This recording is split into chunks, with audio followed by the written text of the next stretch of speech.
Whitehall, 1212.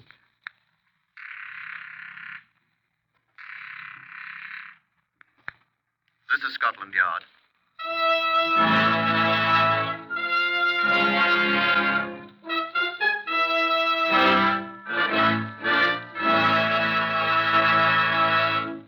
For the first time in history, Scotland Yard opens its official files to bring you the authentic, true stories of some of its most baffling cases. These are the true stories, the plain, unvarnished facts, just as they occurred, reenacted for you by an all-British cast.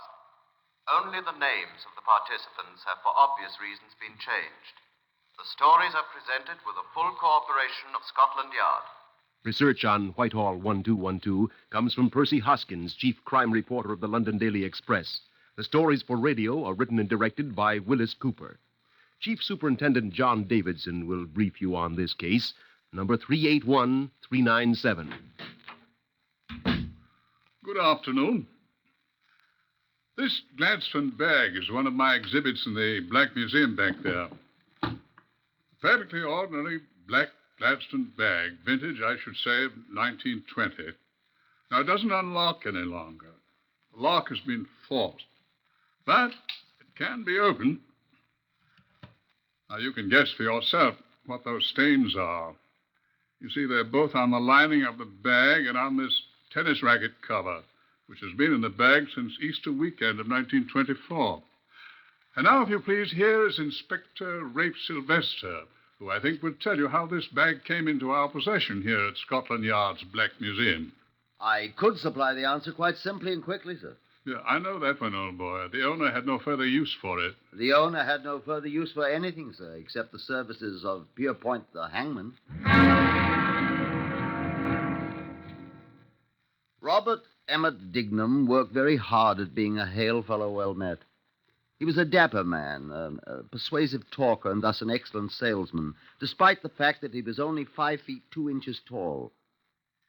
Dignam's wife, Olivia, who worked as a comptometer operator at a salary of £3 a week, entertained certain suspicions of her husband, due largely to his undeniable attraction for other women, particularly tall women. She herself was an inch shorter than her husband, a scant 5'1" in height. One day, when Robert Emmett Dignam had returned home to Kew from a weekend trip, to Manchester, he'd said, on business, Olivia Dignam came across a cloakroom ticket from Waterloo Station in a pocket of the suit he had worn. She asked an old friend of hers, Herbert Chin, for advice. Chin, who had been a detective sergeant of the Metropolitan Police, took the ticket and went to the Waterloo Station cloakroom to see what was what. He was not a particular friend of Robert Emmett Dignam, and then he came to see me at Scotland Yard. Oh, I turned in the ticket, and the man handed me a bag, a black Gladstone bag. It was locked. Locked, yes. But I was able to pull the sides apart a bit. So you could see what was in it? Yes. What was? It was empty. Mm-hmm. Except for some pieces of silk, what looked like a tennis racket case and a large knife. Well, that's an odd combination, I agree, but... Well, I'll take my oath. They were all stained with blood.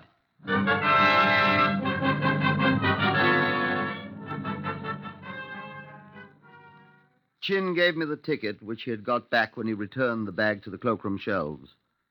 I took it and went to see for myself. I took one of the pieces of silk and sent it to the laboratory to be tested.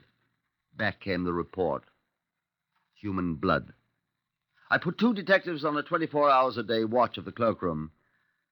At 9 o'clock the next morning, they brought him in and left him in my office. I asked him his name. Robert Emmett Dignam, Inspector. Named after the great Irish patriot, you know. This your bag, Mr. Dignam? Well, I paid for it. Is it yours? Yes, sir. I left it in... You know what's in it? What I'd love to know is how it came to be here. You left the ticket for it in a pocket of your green suit. Oh. My beloved wife goes through my pockets. She does, sir. At least she did in this instance. She wants a thrashing, doesn't she? I shouldn't let a constable catch you at it. I shan't, thank you. I asked you if you know what's in your bag, sir. Nothing very important. Shall we look? Will you unlock it?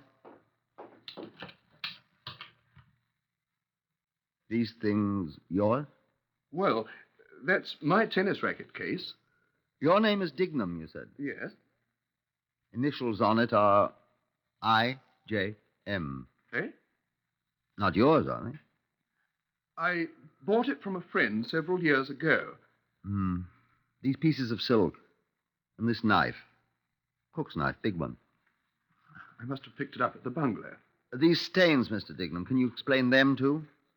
Oh. Why, I'm very fond of dogs. Dogs? Yes, I was carrying some dog meat in the bag. Oh, odd place to carry it, I know. I had it all wrapped up in these bits of silk. And that's where the stains came from, old boy. What sort of meat was it? Oh, whatever kind of meat, dog, beef or horse meat, perhaps. Oh, yeah, probably horse meat, I fancy. That blood is from the meat. Of course, I said. It was human blood that caused those stains, Mr. Dignam. I should be glad to hear your explanation of that, sir. Well, all I can say is that it was dog's meat. What kind of dogs do you have, sir? Oh, I haven't got any. I mean... What do you find so amusing, sir? All this is making me sound quite like a murderer, isn't it? Mr. Dignam, I must detain you on suspicion of murder.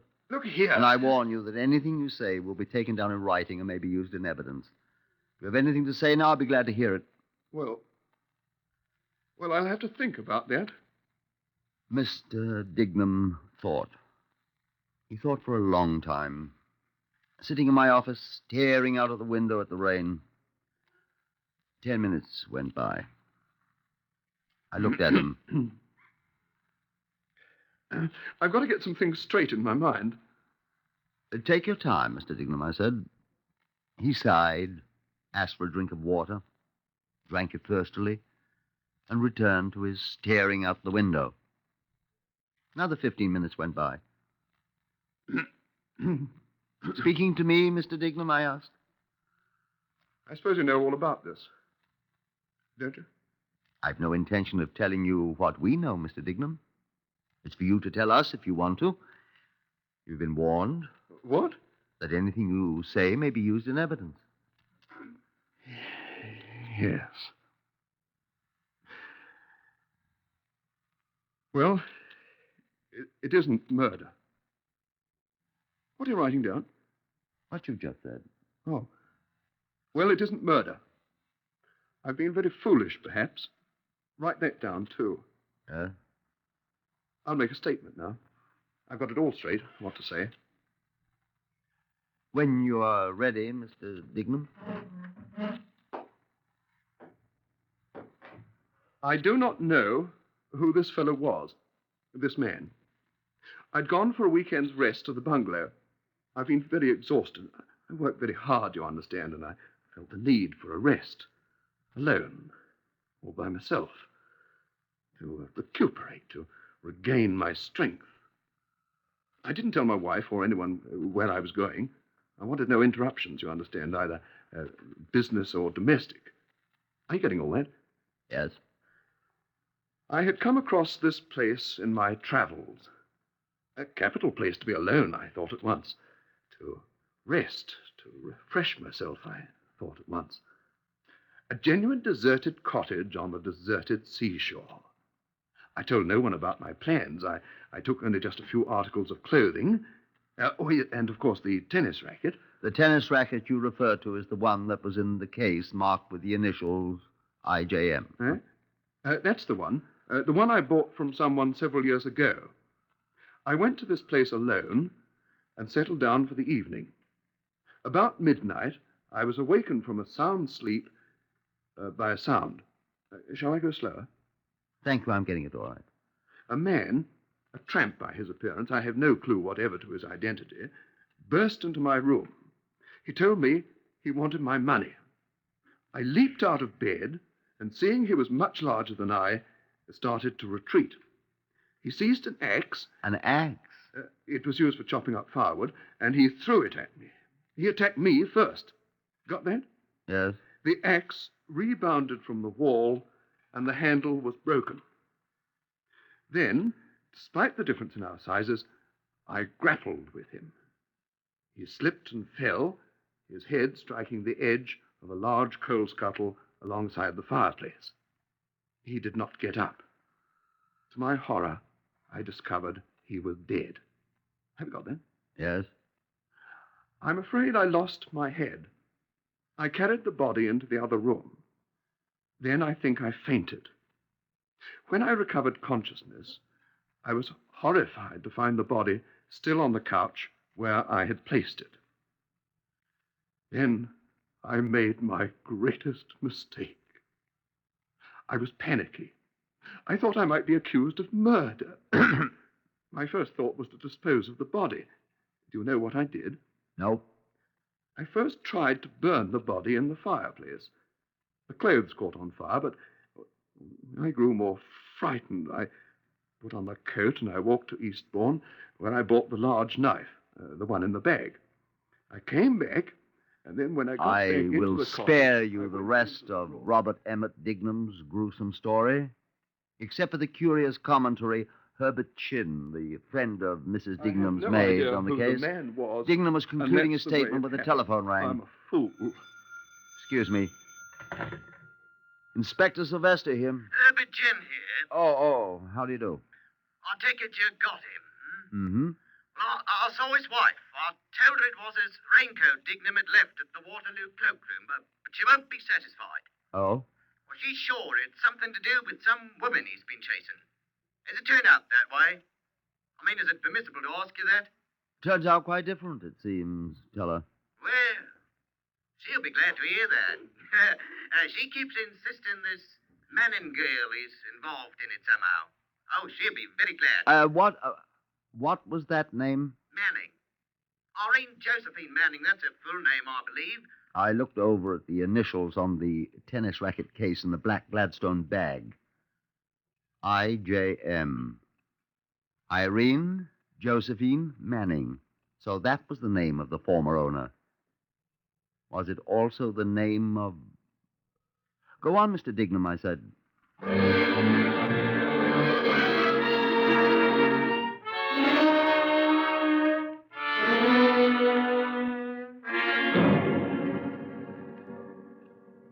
I didn't mention the name of Irene Josephine Manning to Dignam at this time. Rather, I sat and squirmed with impatience while he told me more details of the place where the alleged tramp had been accidentally killed. It was at a place called the Crumbles, a long stretch of shingle on Pevensey Bay near Eastbourne in East Sussex. Shingle, as you Americans perhaps do not know, it's a kind of pebbly, rocky beach, very unpleasant underfoot. The Crumbles is as desolate a spot as can be found on the southeast coast.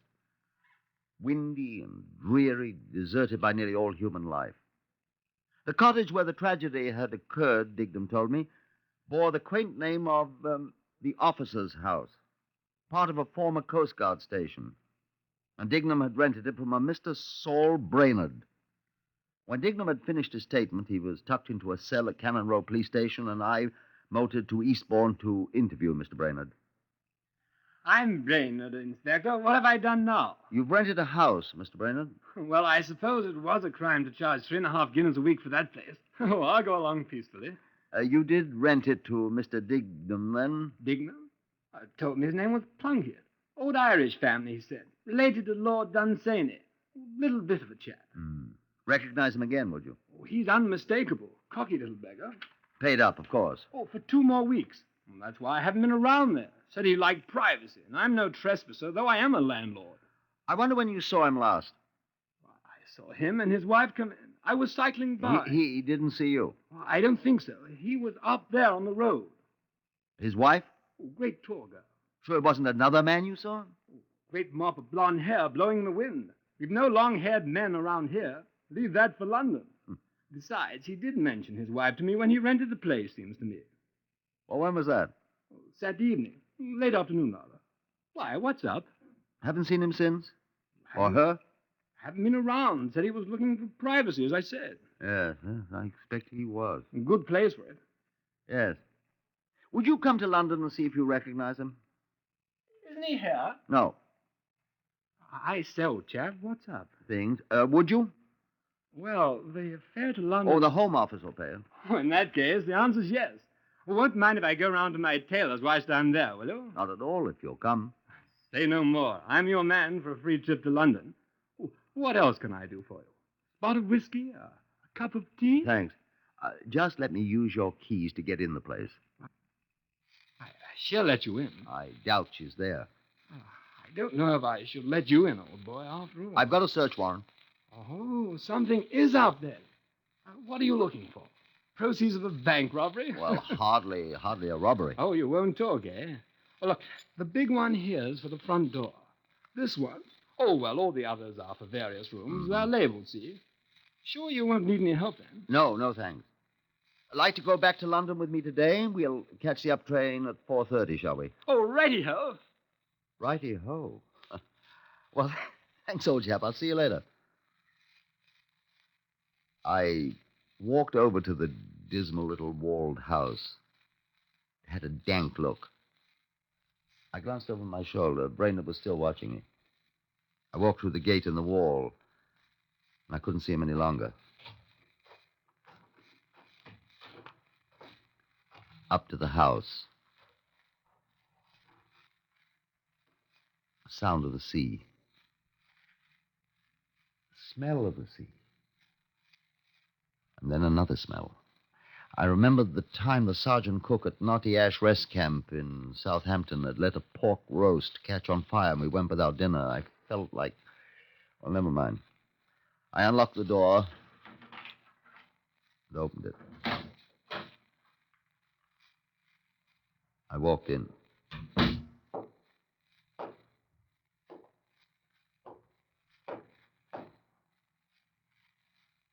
There was the fireplace choked with ashes.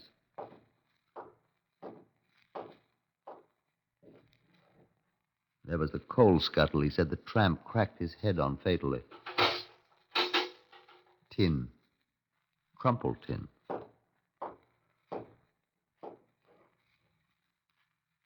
There was the axe. The axe, he said, had been thrown at him. The handle was broken. Exactly the way he said it was. Bloodstains, I thought they were on the floor. What's that? White thread. Looks like a long blonde hair.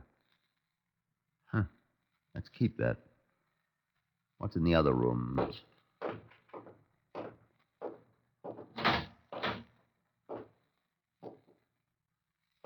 What's that? Leather heel. High heel.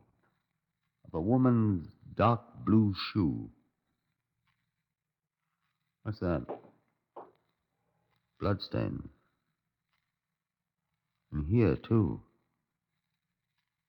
And the tramp died when he struck his head on the coal scuttle out there. Let's review it all again, I thought to myself. The broken axe handle. Check. The crumpled coal scuttle. Might be. I doubt it. The woman's high heel. Maybe. The woman, the wife that Brainerd saw. The knife, he said he bought it in Eastbourne. Who's that? Brainerd. Did I interrupt you, Inspector? Come on, the London train's due in 20 minutes, and we've just got time. I don't want to miss the free trip to the city, old man.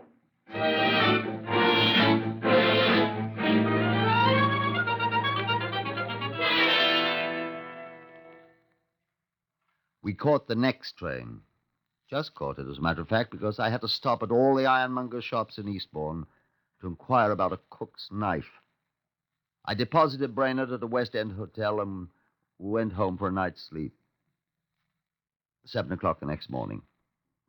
I called Alfred Ormerod, the Home Office pathologist at home. He was annoyed. It better be important, Sylvester. I've got lather all over my face. Well, take my word for it, Alfred. But take your word for what, man? It's important. Well, go ahead. My face itches. Can you tell the difference between a man's body and a woman's? Are you daft? When they've been destroyed by fire? I repeat my question. Have you taken leave of your senses, Sylvester? What's the answer? No.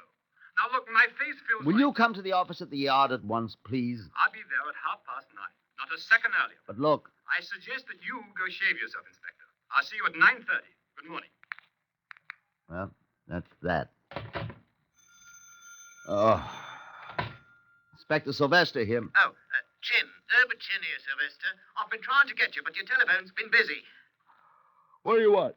Well, look here, about this chap Dignam.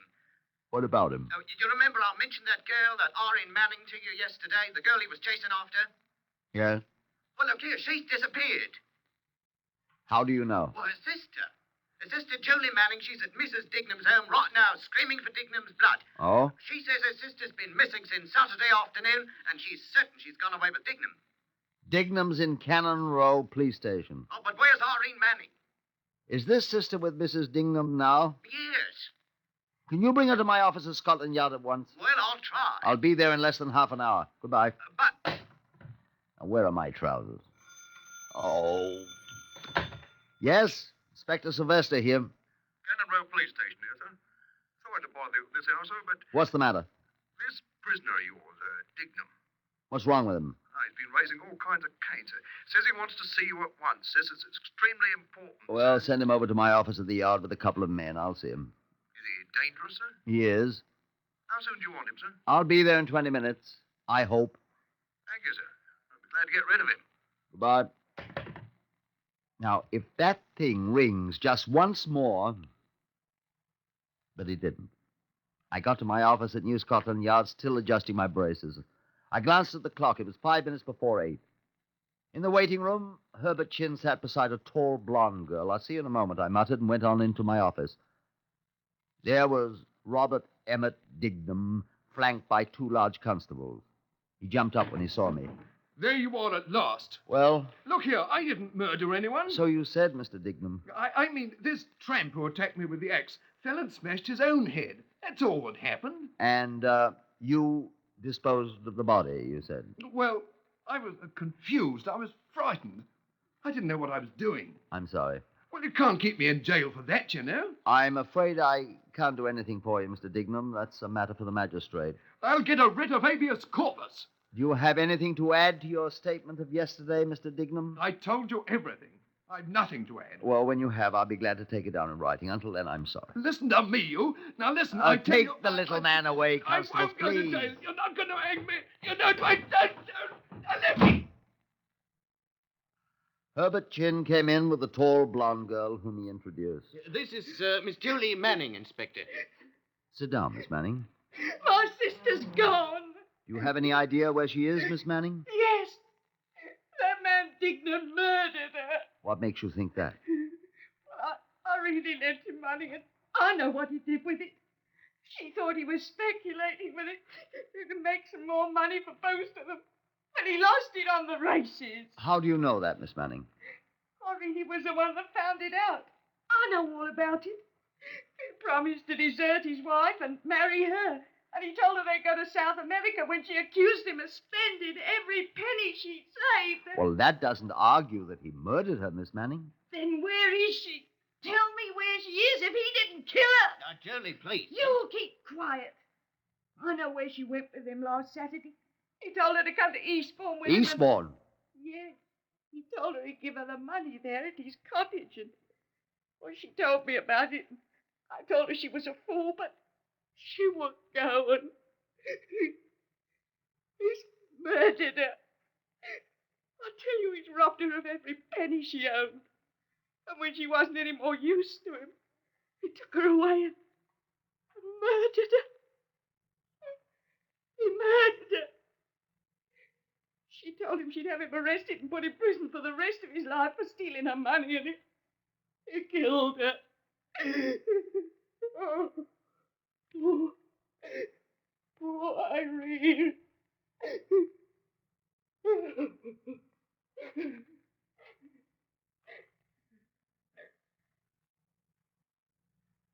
He said he walked to the village and bought a knife after the tramp had died. The ironmonger in Eastbourne said a little man who was with a tall, blonde woman had bought the heavy knife when they got off the train in Eastbourne. They laughed together about it, he said. He bought the knife before they went to the cottage, and they laughed together about it. Alfred Ormerod, the pathologist, you remember, came in at 9:30. He left on the 10:03 for Eastbourne with his murder kit, promising to telephone me. At 10:15, the landlord Brainerd came in. I'm sorry I'm late, but I've just been to the bank. Bank? That thief Plunkett. Plunkett? Oh, Dignam. Oh, whatever his name is. I just got his check back from the bank stamped R.D. My wife sent it to me from Eastbourne. No funds, the bank says. I had him hanged. I walked over to Cannon Row with Brainerd. He recognized Dignam at once as Plunkett, and the dapper little man was charged again, this time with obtaining money by false pretenses. He again pleaded with me. Even if the man died, even if I did dispose of the body, Inspector, they can't do anything to me for murder. Even if I killed him, it's manslaughter, isn't it? Justifiable homicide. It's self-defense. I'm sorry, Dignam. Perhaps Robert Emmett Dignam already felt the clammy touch of the hangman's hands on his neck. At 4:00 that afternoon, Alfred Ormerod telephoned me from Eastbourne. Hello, Sylvester. I've been working all day here at the cottage. I've never seen such a diabolical thing. All those ashes in the fireplace are human ashes. Yes, I can prove it. Although the ashes of the bones have apparently been crushed to powder. It almost perfect destruction of a body. Yes, I've found the heel of a woman's slipper. That can be identified, I'm sure. I also found several other things. Traces of ashes have been carried out of the house. 2 small pins. Hair clips, I think you call them, near the door. He was going to throw the ashes into the sea. Yes, I found it, too. It was snagged under a rock at the water's edge. Yes. 2 or 3 blonde hairs still adhered to it. I'm sure you can identify it by the teeth. A young woman, yes. And the marks on the back of them. On the back, just above the point where the neck joins it. Yes. It was crushed. No, it couldn't have been caused by a fall against the coal scuttle. The scuttle's too flimsy. Besides, the wounds don't fit any part of the coal scuttle. They do fit the blade of the axe, though. Right. I'm afraid he'll hang.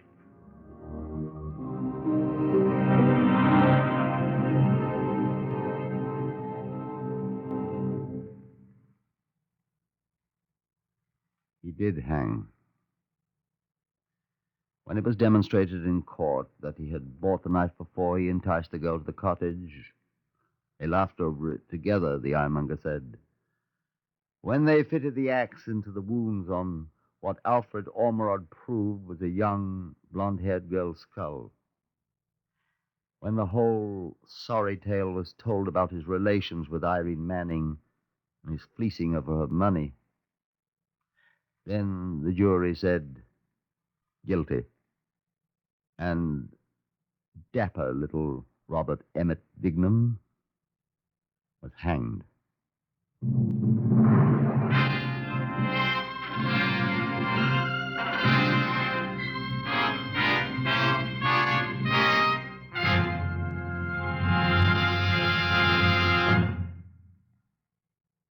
You have just heard another in the series Whitehall 1212, compiled from the official files of Scotland Yard.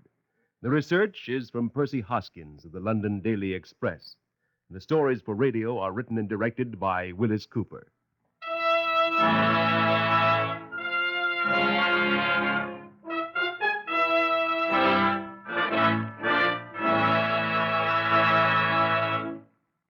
Three chimes mean good times on NBC.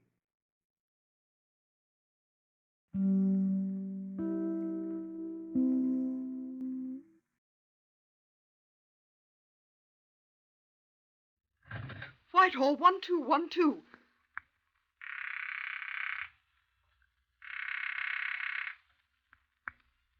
This is Scotland Yard.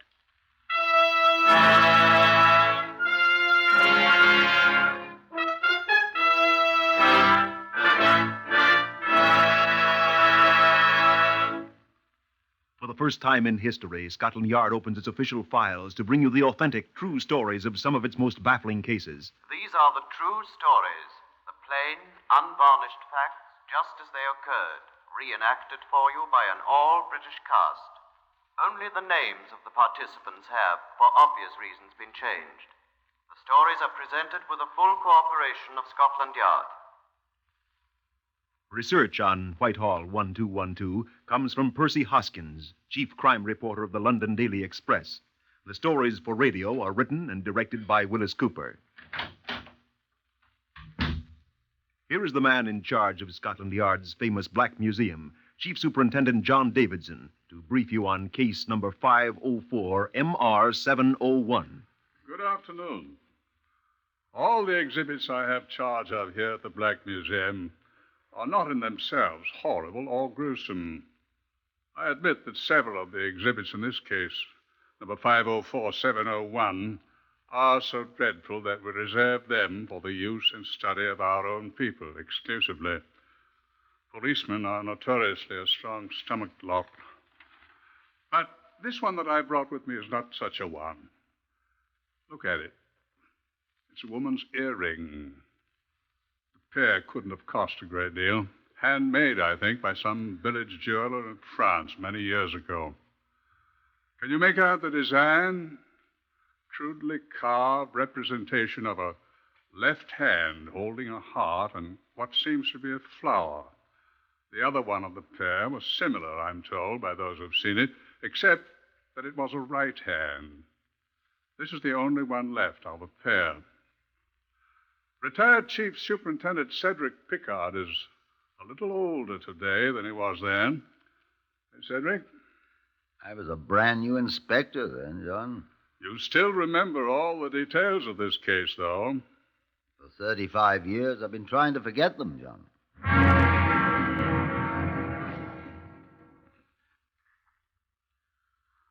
On the 31st of October, 1917, the Zeppelins raided London for the next to last time. About 8 o'clock on the morning of November the 2nd, some 32 hours after the air raid, I received a call from E Division of the Metropolitan Police in Bow Street. I hastened there at once. They had 4 things to show me. 1, a badly bloodstained sheet. 2, a large jute bag labeled Argentine La Plata Cold Storage. 3, a stout cord which had been tied round the bag. 4, torn bit of pasteboard on which was scrawled in pencil the words, Bloody Belgian. Most curiously misspelled. There was a civilian there, too, a squatty man with a cast in his left eye, wearing a remarkably dirty cap. He stood up when I looked at him. I'm Sammy Elwood, sir. I found it. Them things, I mean. Oh, did you then? Roadman, I am, sir. I work at Regent Square in Bloomsbury. Where'd you find this? In the central garden in the square, sir, behind the railing. I seen it when I first come to work this morning, sir, but I went and had my breakfast first, sir. Good thing I did, too, and then I untied the bag when I come back. I run for a policeman right away, sir. Why'd you run for policeman? The bag, sir. There was a lady in it.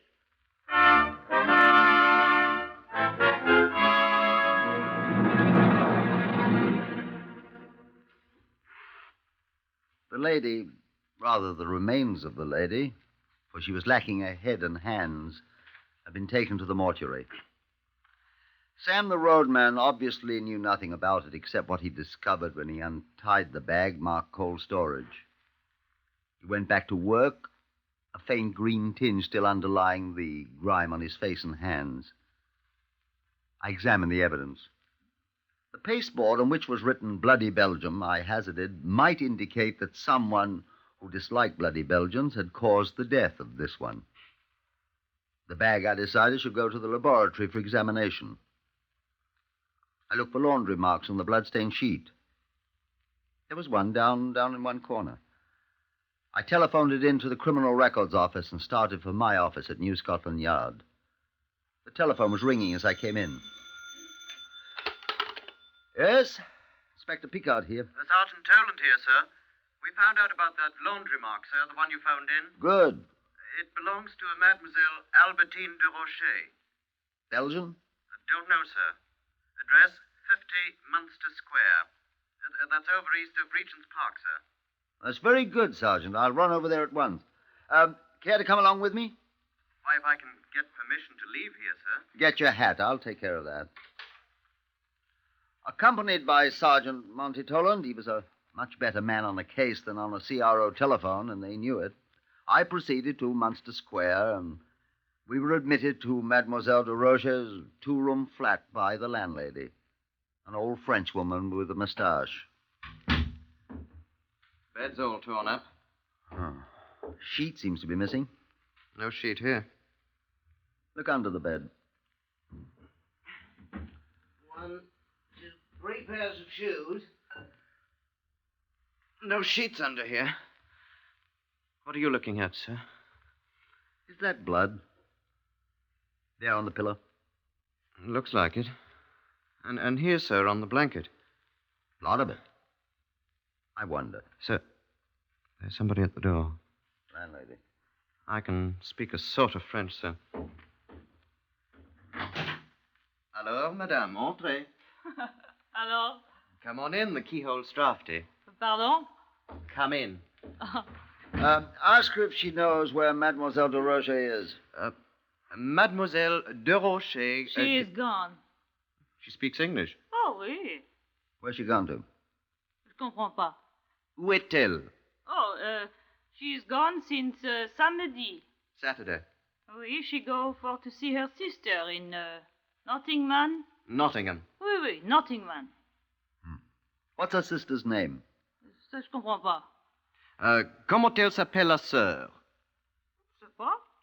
She doesn't know, sir. She go away to hide in the abri when the Boche come in the air raid. Underground, in the tubes, vous savez? Elle ne revient pas. Nottingham. Tu compris? What time did she leave? À quelle heure tu parti? Presque minuit. Near midnight. Samedi. Saturday, yes. She didn't come back, huh? No. Nottingham. Nottingham. Oui. Ask her who might know her sister's name in Nottingham. Madame... Il le sait. Cet homme-là, là-bas. What man, madame? The man in the picture there? Oui. Ça, c'est Langlois, son bon ami. Langlois, il sait. It's Langlois, her sweetheart. He might know, she says. Where is he? Je sais pas. Chez lui. Where is his home? Hein? Oh, Charlotte Street, numéro 101. 101. Langlois, Étienne Pierre, Petite Boucherie. Rue Charlotte, numéro 101. What'd she say? She says his name's Langlois and he lives at 101 Charlotte Street. I know that. What else did she say? She says he has a small butcher shop there.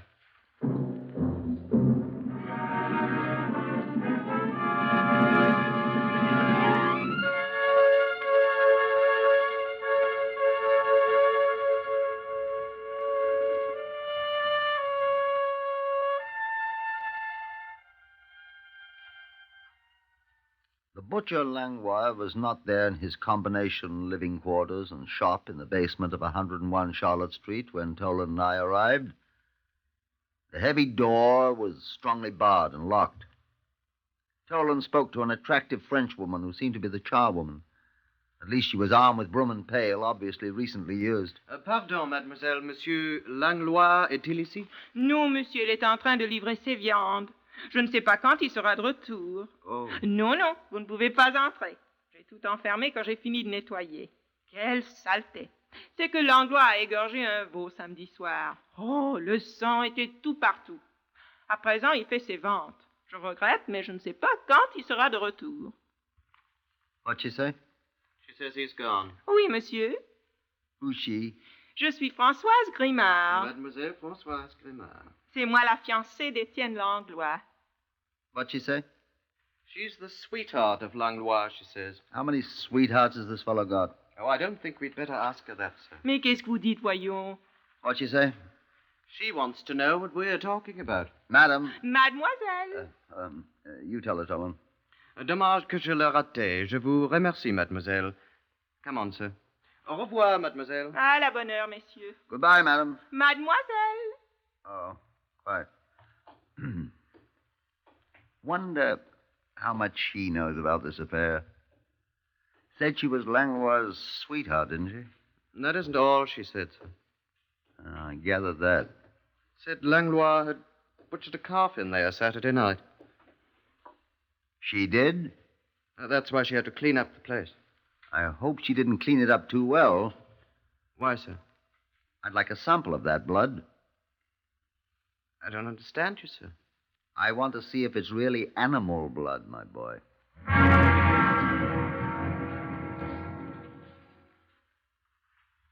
I posted 2 detectives at the Charlotte Street location to keep a close but inconspicuous watch on the home butcher shop of Etienne Pierre Langlois to report the butcher's return. Toland and I went back to the Munster Square address where Albertine de Rocha had lived. The mustached landlady assured us she knew nothing more of the affairs of Mademoiselle de Rocha. She did, however, add that Monsieur Langlois had put in an appearance there after the de Rocha woman had left. Ask her when, Toland, I said. Quel jour, madame? Dimanche. Sunday. What did he want, madame? He had food for the cat. Mademoiselle Durocher asked him to do so. Was he alone? Huh? Était-il seul? Oui. How long was he here? 15 minutes, peut-être. 15 minutes. I know. He fed the cat? Comment? The cat. Cat. Did he feed the cat? Eat. Non. Why? That's what he was here for, wasn't it? Le chat est perdu. The cat's what? Perdu. He is run away. What did he do with the cat food? Oh, he take it away with him. Why didn't he leave it here? Je ne sais pas. Was he here alone in this room all that time? Oui. Did he take anything from here when he left? The food for the cat. That all? Je sais pas. I don't know. You sure? Monsieur, if he takes something from this flat, it is hers, not mine. Comprenez? I don't know. Aussi, he is her sweetheart, you say, n'est-ce pas? It is all right if he takes something. I don't know. Not my business. A sheet seems to be missing from the bed. I don't know. Je ne sais pas absolument. I see. Well, that's that. Seems to be, sir. Well, thank you, madam. Goodbye. Goodbye, monsieur. Oh, I knew there was something else I wanted to ask you. Oui, monsieur. Do you know a woman named, what's her name, Tolan? Who, sir? The woman who told us about Langlois. Oh. Françoise Grimard. Ah. Know her? No, I have never heard of her. Nowhere in all London is the art of thrusting one's nose into other people's business at lower ebb than in Soho, with its enormous foreign population. Our uncooperative landlady was a conspicuous practitioner of the ancient injunction, live and let live. As Tolan and I approached 101 Charlotte Street, half a mile away, Detective Sergeant John Mullins, one of the men I'd posted to watch the Langlois establishment, called to me. Hey, Inspector. Who's that? Oh, it's you, Mullins. Yes, sir. Been looking for you, sir. You went to your office at the yard, and What's up? He's come back, sir. Langlois? Must be him, sir. He looks like a bloody butcher. He came up and unlocked the door of the place and went inside. He's still there? Must be. We haven't seen him come out. Good. The woman came up and knocked at the door, sir, about 10 minutes ago and was admitted by him. Young? Well, not so young, Sergeant, but very handsome, I'd say. What'd she say? We couldn't hear, sir, but she's there now. At least she hasn't come out either. She's telling him all about the 2 policemen who were asking questions about him this morning. I'll take my oath.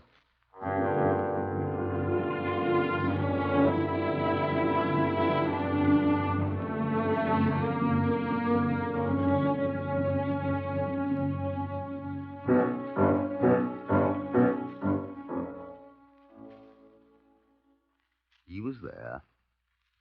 So was Mademoiselle Francoise Grimard. They had been sharing a bottle of villainous-looking vin rouge, the kind the French soldiers call... Pinard. Pinard, that's right. Ooh. It is said to dissolve the teeth if taken in quantity by an amateur. Neither Langlois nor Mademoiselle Grimard were amateurs, apparently. They looked at us a trifle owlishly, however. We gratefully declined a drink. Langlois swilled Pinard. What do you want, policeman? Prends garde, Etienne. What'd she say? Be careful what you say, sir. What? That's what she said, sir. Oh. What do you want? We'd like to ask you a few questions, Monsieur Langlois. Ask them. I do not guarantee to answer. Qu'est-ce que tu dis, Etienne? Je dis que je ne promets rien. Mademoiselle Grimard told us that she'd cleaned your place out. She did not clean it well enough, I'm afraid. Oh, fiche-moi le camp. It is still dirty, Françoise. Si au moins tu faisais plus attention quand tu égorges tes bêtes. What did she say? She says I should be more careful when I butcher. C'est vrai, Françoise. You do your butchering in here? Sometimes, monsieur. Mais écoute. Tais-toi, Françoise. This blood on the walls here, on the floor. It's animal blood, then? From the calf I slaughtered. Would you mind if I take a small sample of it? Qu'est-ce qu'il dit? Il veut du sang. Pourquoi pas? Yeah, why not, monsieur? You will find it is calf's blood. N'est-ce pas, Françoise? Bien sûr. Allons, monsieur, take what you like. If you please, Dolan. Yes, sir. Just scrape some of those stains. You take this envelope. Yes, sir. Label it. Thank you. Now, if you'll open the door and hand it to Mullins, ask him to hurry it back. If you don't mind, Monsieur Langlois. I don't mind. Yes, sir. He's to take it to Sidney Belloc in the laboratory and have him tested at once.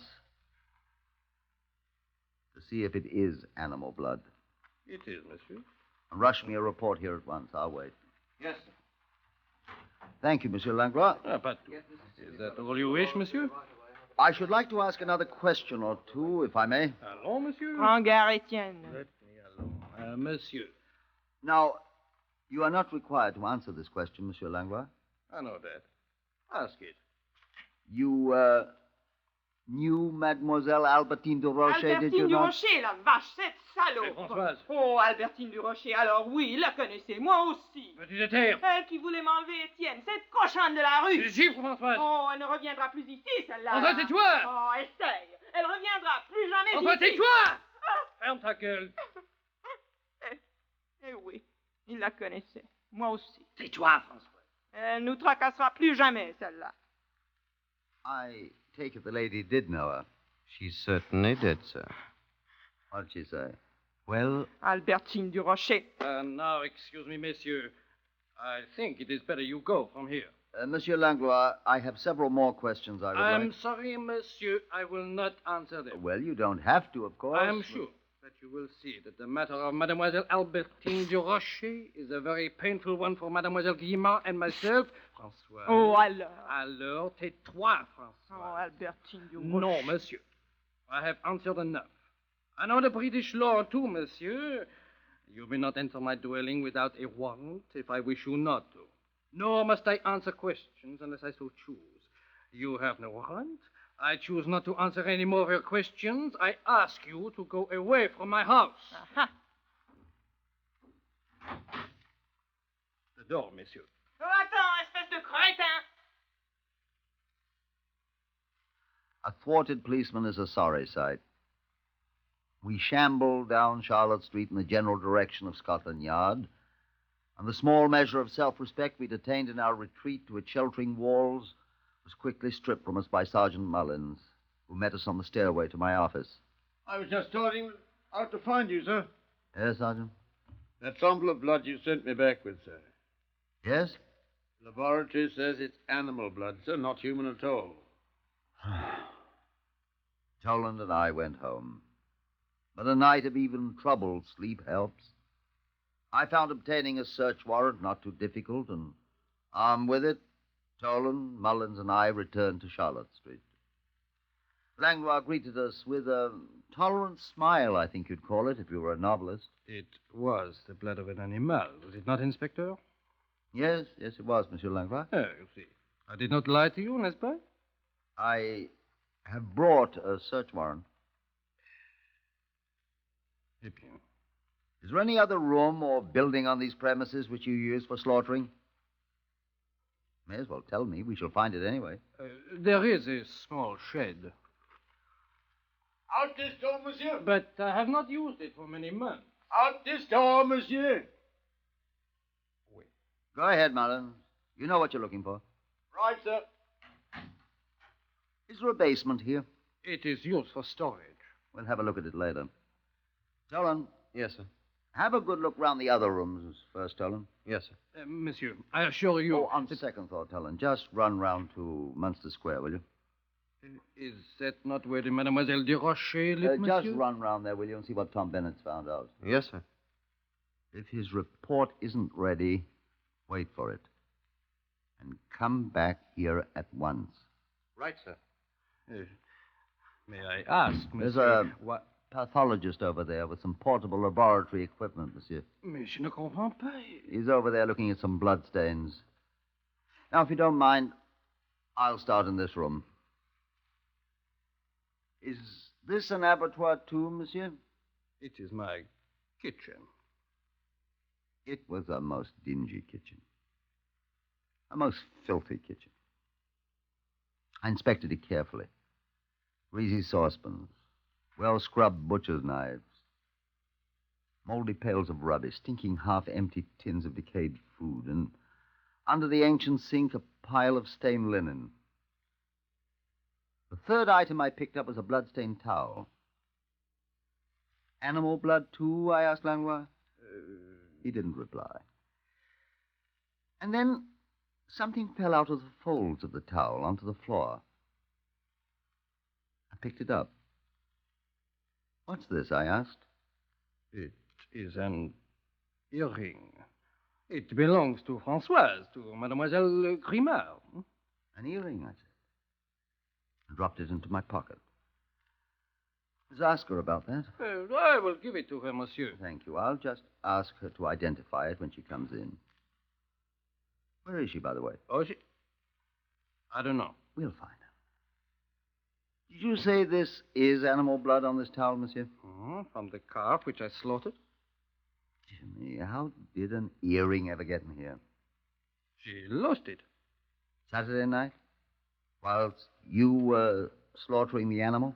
Monsieur. Who's that? Me, sir. Sergeant Mullins. Oh, come in, Mullins. Did you find anything? These bags, sir. Jute bags. What's it say on them? You read it, Langlois. Argentine, La Plata, cold storage. I have dozens of them. Curious. The same kind of sack the body was in. Well, let's keep them, Mullins. Now, who's that? Oh, here you are, sir. Bennett says the stains are animal blood, sir. He's certain. I wonder how animal blood got in Mademoiselle de Roche's room. I wonder. Monsieur, I must speak to you. Eh? Very well. Tolan, you and Mullins go down to the cellar and see what you can find. Got a torch? Mm-hmm. Yes, sir. Well on. Now, monsieur. Wait, monsieur. There's nothing down there. Get along. Monsieur, I confess. Go on. I did not kill her. Oh? I went to feed the cat. I found her dead in her room. She had been attacked. Oh, the blood. I'm reliably informed that is animal blood, monsieur. I was frightened. The concierge, the landlady, she knew I was there. I might be accused of murder. It is possible. I brought the body back here. That blood out there in the kitchen, that is human blood, her blood. I put her in the sack, but I did not kill her. I did not, I tell you.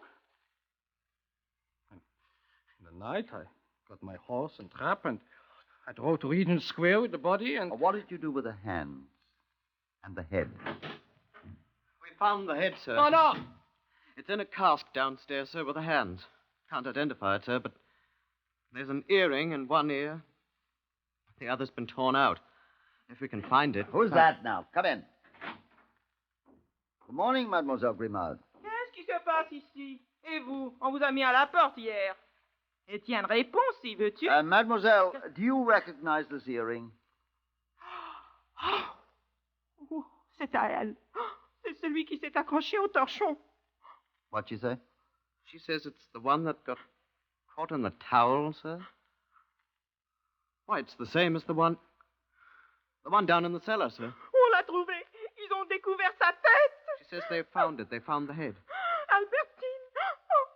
Oh, c'est lui qui l'a tué. Arrêtez-le. Assassin, she is the one. No, she murdered Albertine. My love, mon amour, my best. Stop. Helen. So she'll understand it. Huh? Etienne Langlois, I arrest you on a charge of willful murder. Françoise Grimard. I arrest you for the willful murder of Albertine de Rocha. I warn you that anything you say will be taken down in writing and may be used in evidence.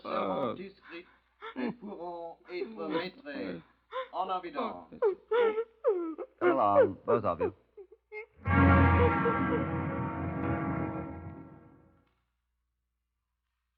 At the trial at Old Bailey, it was proved that Albertine de Rocha, instead of going to the air raid shelter when the alarm was given, had instead gone to the home of her lover, Langlois, who was entertaining Francoise Grimard. A quarrel ensued, and the de Rocha woman was struck on the head and killed. We found the murder weapon, a cleaver owned by Langlois. The only fingerprints on it were those of Francoise Grimard.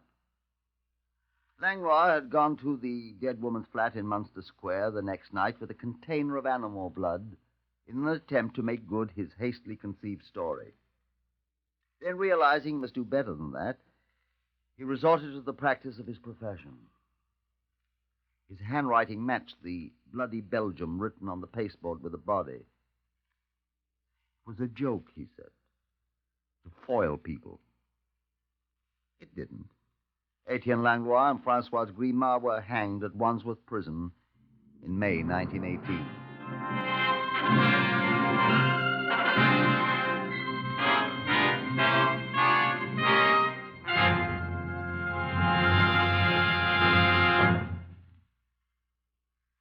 You have heard another in the series Whitehall 1212, compiled from the official files of Scotland Yard. Research is from Percy Hoskins of the London Daily Express. Whitehall 1212 will not be heard next Sunday, giving way to a special broadcast of the Masters Open Golf Tournament from Augusta, Georgia. But we shall return to you at this time 2 weeks from today. Among those heard in this reenactment of a celebrated case were Horace Brame, Harvey Hayes, Lester Fletcher, Evan Thomas, John Dirth, Patricia Courtley, and Elizabeth Eustace. The stories for radio on Whitehall 1212 are written and directed by Willis Cooper.